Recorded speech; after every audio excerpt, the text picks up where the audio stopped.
As you progress through the story in Wuthering Waves, you will be able to obtain quite a lot of free 4-star characters. So hey guys, Legion here.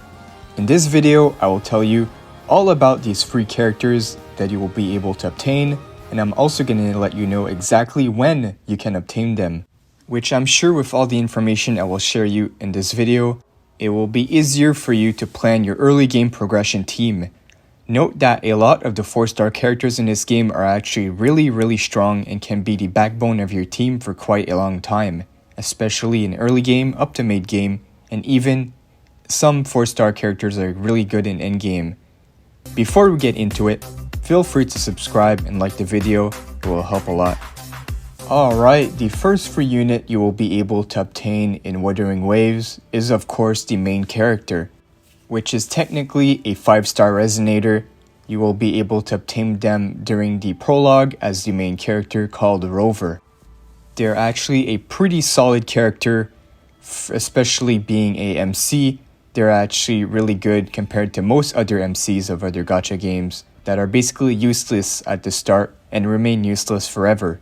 But in Wuthering Waves, luckily you can pretty much use the Rover at all levels. Alright, the next free character is a 4-star, and I'm not sure how to pronounce her name exactly, but she is called Yang Guang.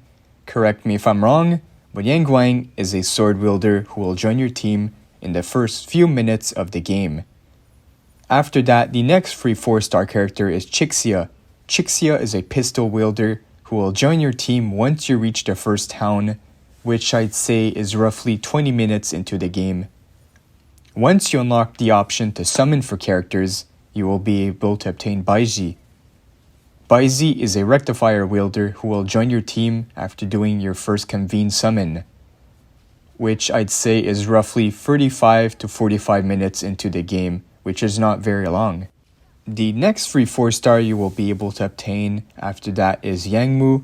He is a gauntlet wielder who is a reward from doing the Rumbling Hollows event.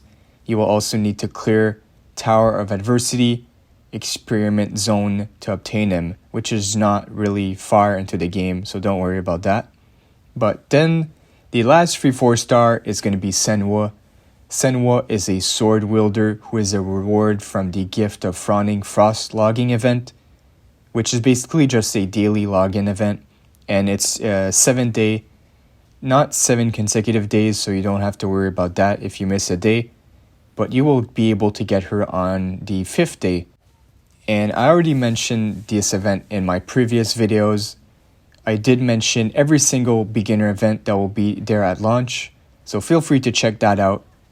But yeah guys, that is pretty much all we have for the free characters. A pretty good selection of free 4-stars. The strongest here being, I would say, from my personal experience, Chixia and Senwa were pretty good, but the others could be solid to use as well. Who knows, it's all subject to change in the final release. They could buff characters, they could nerf units.